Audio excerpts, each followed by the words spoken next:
చైతన్య రథం ప్రేక్షకులకు స్వాగతం, నమస్కారం. మన ఇంట్లో ఓ శుభకార్యం జరిగిన వెంటనే ఊరిలో దిష్టి తీయడానికి ఎవరినో ఒకరిని పిలుస్తాం.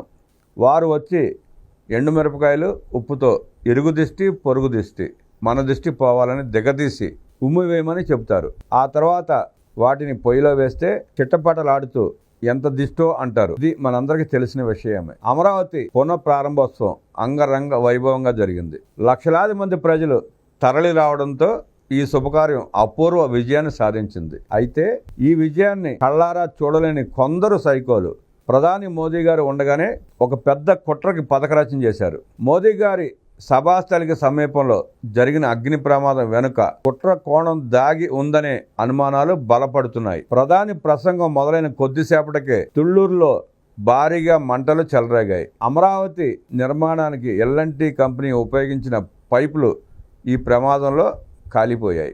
ఈ పైపులకు ఎవరో కావాలని నిప్పు పెట్టారని ఫైర్ డీజీపీ ప్రతాప్ గారు అనుమానం వ్యక్తం చేశారు. కేవలం అగ్గిపుల్లతో ఈ పైపులు అంటుకునే అవకాశం లేదు. ఏదైనా మండే ద్రవం పోస్తేనే ఇలా పూర్తిగా కాలిపోతాయని ఆయన స్పష్టం చేశారు. ప్రధాని హెలికాప్టర్ బయలుదేరకుండా అడ్డుకోవడానికి ఎవరైనా కుట్ర పన్నారా? అమరావతి సభ విజయవంతం కావడంతో ఓర్వలేక కొందరు ఇలాంటి చర్యలకు పాల్పడ్డారా? పోలీసుల విచారణలో మరిన్ని నిజాలు వెలుగులోకి రావాల్సి ఉంది. ఈ కుట్ర ఏదైనప్పటికీ అమరావతికి పట్టిన నరదృష్టి ఈ కార్చిచ్చు రూపంలో తొలగిపోయిందని సానుకూలంగా భావిద్దాం. కానీ దుష్ట శక్తులు తమ చర్యల ద్వారా మనం ఎంత అప్రమత్తంగా ఉండాలో హెచ్చరించారు. వారు తమ పతనానికి చేరుకుంటున్నారు, చేరువలో ఉన్నారు. ఇకపై కట్టుదిట్టమైన భద్రతా ఏర్పాట్లు మొదలవుతాయి. ప్రతి కదలిక నిక్షిప్తం చేయబడుతుంది. తద్వారా మన ప్రశాంతమైన ఆహ్లాదకరమైన శత్రుశేషం లేని రాజధానిగా మారుతుందని ఆశిస్తున్నాం.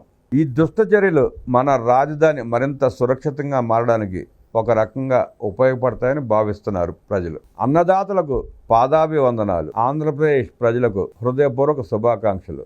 నాయుడికి కృతజ్ఞతలు. జై హో చంద్రబాబు, జై జై ఆంధ్రప్రదేశ్, సాహో జై అమరావతి. ఆపడానికో పేకడానికో అమరావతి ఎవరి పెరట్లో పెంచుకున్న మొక్క కాదు. అమరావతి అన్స్టాపబుల్. అమరావతి ప్రజల గుండెల్లో కొలువైన గుడి ఇలాంటిదని మంత్రి నారా లోకేష్ నిన్న పునః ప్రారంభోత్సవం సందర్భంగా వేదిక నుంచి స్పందించారు. అమరావతి అన్స్టాపబుల్. రాష్ట్రంలో 2019-24 నడుమ విధ్వంస పాలన నడిచింది. చంద్రబాబుపై వ్యక్తిగత కక్షతో అమరావతిని చంపాలని చూశారు. నాడు తండ్రి నేడు కొడుకు చంద్రబాబు నాయుడు గారు ఉంటే ఆ పార్టీ అలా దిగ్విజయంగా నడుస్తూ ఉంటే మనకు రాజకీయ మనుగడ ఉండదు అన్న ఉద్దేశంతో చంద్రబాబు నాయుడు గారి మీద వ్యక్తిగతంగా కక్ష పెంచుకొని నాశనం చేశారు రాష్ట్రాన్ని. ఒక్క ఇటుక పెట్టకుండా 3 రాజధానులంటూ డ్రామా ఆడాడు. ఒక్క ఇటుక కూడా పెట్టల ఏ రాజధానిలో కూడా. 3 రాజధానులంటూ మబ్బు పెడుతూ ప్రజలను మోసం చేసుకుంటూ కాలక్షేపం చేసి అందిన కాడికి దోచుకున్నాడు. ప్రధాని మోదీ చేతుల మీదుగా అమరావతి పనుల పునః ప్రారంభం సందర్భంగా లోకేష్ మాట్లాడుతూ 8 ఏళ్ల పిల్లాడి దగ్గర నుంచి 80 ఏళ్ల వృద్ధుల వరకు జై అమరావతి అంటూ జెండా పట్టారన్నారు. జై అమరావతి అన్నందుకు ఆనాడు రైతులకు సంకెళ్ళు వేశారు. 3000 కేసులు పెట్టారు. మహిళా రైతులను పోలీసులు బూటు కాళ్లతో తన్నుతా ఉంటే ఆ రోజు రాక్షస పాలన ఉండబట్టి ప్రజల్ని బయటికి రానికుండా నిర్బంధించి నిర్దాక్షిణ్యంగా కట్టడి చేయటం వల్ల ఆ మహిళా రైతుల్ని ప్రజలు ఆదుకోలేని పరిస్థితి. ఆ ఆగ్రహం, ఆ కడుపు మంట, ఆ ఆవేశం, కట్టలు తెంచుకున్న ఆవేశం 2024 ఎన్నికల్లో చూపిస్తే ఏమైందో జగన్రెడ్డికి బాగా తెలుసు. 1631 రోజుల పాటు అమరావతి ఉద్యమం కొనసాగింది. 270 మంది రైతులు ప్రాణత్యాగం చేశారు. 3000 మందిపై అక్రమ కేసులు పెట్టారు. ఎన్ని కుట్రలు చేసినా అమరావతి నినాదాన్ని ఎవ్వరూ ఆపలేదు. అమరావతి ఉద్యమం వెనకడుగు వేయలేదు. అమరావతికి శంకుస్థాపన చేసింది మన ప్రధాని నరేంద్ర మోదీ.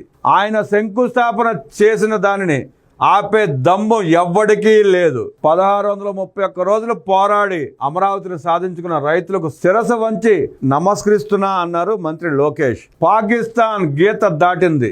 అమాయకులను చంపి చాలా పెద్ద తప్పు చేసింది. ఒక్క పాకిస్తాన్ కాదు, 100 పాకిస్తాన్లు వచ్చినా భారతదేశం నేలపై మొలిచిన గడ్డి కూడా పీకలేరు. 100 పాకిస్తాన్లు కలిసి వచ్చిన భారతదేశం మీద గడ్డి కూడా పీకలేరు. ఇదే గత పాలకులు కూడా వర్తిస్తుంది. 100 మంది సైకోలు కలిసి వచ్చిన అమరావతిలో మోలిచిన గడ్డి పరకు కూడా పీకలేరు. సింహం ముందు ఆటలు ఆడకూడదు. మన సింహం నరేంద్ర మోదీ కొట్టే దెబ్బకు వరల్డ్ మ్యాప్లో పాకిస్తాన్ మిస్సింగ్ అని రావడం ఖాయం.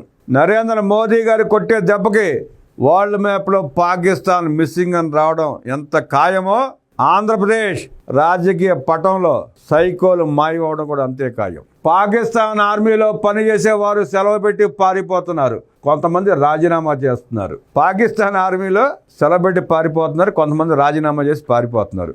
అదే పరిస్థితి సైకో పార్టీలో కూడా జరుగుతుందో చూస్తూనే ఉన్నాం. నాయకులు అదృశ్యమైపోతున్నారు, నాయకులు జైలు పాలవుతున్నారు, కార్యకర్తలు పారిపోతున్నారు. ఏ గుహలో ఎవడు దాక్కున్నాడో కనబడట్లా. ఇండియాకి దట్ ఈజ్ నరేంద్ర మోదీ, ఆంధ్రప్రదేశ్కి వస్తే దట్ ఈజ్ చంద్రబాబు నాయుడు. ఆయన కొట్టే దెబ్బకి పాకిస్తాన్ దిమ్మ తిరగడం ఖాయం. మోడీ గారు కొట్టే దెబ్బకి పాకిస్తాన్ దిమ్మ తిరగడం ఎంత ఖాయమో, చంద్రబాబు గారు కొట్టే దెబ్బకి జగన్మోహన్ రెడ్డి దిమ్మ తిరగడం కూడా అంతే ఖాయం. పాకిస్తాన్కు ధీటుగా సమాధానం ఇవ్వడానికి దేశం మొత్తం ప్రధానమంత్రి నరేంద్ర మోడీకి అండగా నిలుస్తుంది. పహల్గామ్ ఉగ్రవాదుల దాడిలో చనిపోయిన వారికి నివాళులు అర్పిస్తున్న ఉగ్రదాడిలో చనిపోయిన వారి కుటుంబాలకు దేశం అండగా ఉంటుందని మంత్రి లోకేష్ ఉద్ఘాటించారు. కుల గణన చేయాలని కేంద్రం తీసుకున్న నిర్ణయం ఒక సంచలనం. ఇతరులు దశాబ్దాలుగా సంకోచించిన ఒక కీలక అంశంపై ప్రధాని మోదీ ధైర్యంగా నిర్ణయం తీసుకుని చరిత్రను తిరగరాశారు. అణగారిన వర్గాలకు సాధికారత కల్పించాలన్న నిబద్ధతకు లోబడి ప్రధాని మోదీ సాహసోపేతమైన నిర్ణయం తీసుకున్నారు. వెనకబడిన వర్గాల సామాజిక న్యాయం కోసం దశాబ్దాలుగా చేస్తున్న పోరాటాలకు ఈ నిర్ణయం పరిష్కారం చూపుతుందని మంత్రి లోకేష్ పేర్కొన్నారు. ప్రధాని నరేంద్ర మోదీ చేతుల మీదుగా అమరావతి పనులు తిరిగి ప్రారంభమవుతున్నాయి. ఇక మనకు తిరుగులేదు. అమరావతి అన్స్టాపబుల్. అభివృద్ధి వికేంద్రీకరణ జెట్ స్పీడ్తో జరగబోతోంది.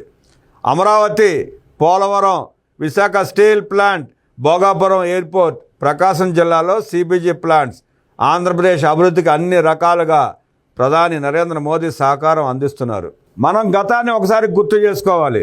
2014లో కట్టుబట్టలతో మనల్ని బయటికి గెంటేశారు. ఎక్కడి నుండి పరిపాలన ప్రారంభించాలో తెలియని పరిస్థితి. చంద్రబాబుకి సంక్షోభాలు కొత్త కాదు. ఒక పక్క సంక్షేమం, మరో పక్క అభివృద్ధి చేసి చూపించారు. అందరూ ఆమోదం తెలిపిన తర్వాతే అమరావతిని రాజధానిగా ప్రకటించారు. రైతుల త్యాగంతో అమరావతి ఏర్పడింది. ఒకే రాజధాని, అభివృద్ధి వికేంద్రీకరణ ఎజెండాతో పనిచేశాం. రాయలసీమను ఎలక్ట్రానిక్స్, ఆటోమొబైల్స్ హబ్గా రూపొందించాం. గోదావరి జిల్లాలో ఆక్వాను ప్రోత్సహించాం. ఉత్తరాంధ్రలో ఫార్మా, ఐటీ కంపెనీలను తీసుకొచ్చామని మంత్రి లోకేష్ వివరించారు. ప్రధానమంత్రి నరేంద్ర మోదీకి ఆంధ్రప్రదేశ్ అన్నా, అమరావతి అన్నా ఎంతో ప్రేమ. ఇప్పుడు ఆయన ఢిల్లీలో ఎంత బిజీగా ఉన్నారో మనకు అందరికీ తెలుసు. అయినా ఈ కార్యక్రమానికి వచ్చారు. 2024 ఎన్నికల్లో ప్రజలు ఎన్డీఏకు 94% సీట్లు ఇచ్చారు. మన ప్రధాని నరేంద్ర మోదీ ఆంధ్రప్రదేశ్ కోరిన ప్రతి కోరికను తీరుస్తున్నారు. గతంలో విశాఖపట్నం వచ్చి railway zone, NTPC green, Nakkapalli bulk drug park శంకుస్థాపన చేశారు. విశాఖ ఉక్కును కాపాడారు. ఇప్పుడు అమరావతి అభివృద్ధికి నిధులు కేటాయించడమే కాకుండా పనులు తిరిగి ప్రారంభిస్తున్నారు. ఆంధ్రప్రదేశ్లో ఇప్పుడు డబుల్ ఇంజిన్ సర్కారు ఉంది. 2 పవర్ఫుల్ ఇంజిన్లు. ఒక పక్క పవర్ఫుల్ ఇంజిన్ నరేంద్ర మోదీ, మరో పక్క మన చంద్రబాబు. అభివృద్ధి, సంక్షేమం జోడెద్దుల బండిలా సాగుతోంది. మన చంద్రబాబు, పవనన్న ఎన్ని ఇబ్బందులు ఉన్నా సంక్షేమ కార్యక్రమాలు అమలు చేస్తూ అభివృద్ధిని పరుగులు పెట్టిస్తున్నారు. ఇక మనకు తిరుగులేదని మంత్రి లోకేష్ పేర్కొన్నారు. ప్రజాప్రభుత్వం ఏర్పడిన 10 నెలల్లోనే 8 లక్షల కోట్ల పెట్టుబడులు, వాటి ద్వారా 5 లక్షల మందికి ఉద్యోగ అవకాశాలు కల్పించడానికి ఒప్పందాలు కుదుర్చుకున్నాం. 16,347 పోస్టులతో మెగా డిఎస్సి నోటిఫికేషన్ ఇచ్చాం. 1,85,000 కోట్ల పెట్టుబడి, 57,000 మందికి ఉద్యోగాలు కల్పించే ఎన్టీపీసీ గ్రీన్ ఎనర్జీ ప్రాజెక్ట్ విశాఖపట్నానికి రాబోతోంది. 1,36,000 కోట్ల పెట్టుబడి, 55,000 మందికి ఉద్యోగాలు కల్పించే ఆర్ఎస్ఎల్ఆర్ మిట్టల్ స్టీల్ ప్లాంట్ అనకాపల్లికి రాబోతోంది. 97,000 కోట్ల పెట్టుబడి, 3,000 మందికి ఉద్యోగాలు కల్పించే బీపీసీఎల్ రామాయపట్నం రాబోతోంది. తిరుపతి జిల్లాకు ఎల్జీ ఎలక్ట్రానిక్స్, కర్నూలు, కడప, అనంతపురానికి రెన్యూవబుల్ ఎనర్జీ, ప్రకాశంకు రిలయన్స్ సిబిజీ, ఉత్తరాంధ్రకు ఫార్మా, ఐటీ, ఇలా అన్ని జిల్లాలను అభివృద్ధి చేయబోతున్నాం. 5 ఏళ్లలో 20 లక్షల ఉద్యోగాలు కల్పించడం లక్ష్యంగా పెట్టుకుని పనిచేస్తున్నామని మంత్రి నారా లోకేష్ స్పష్టం చేశారు.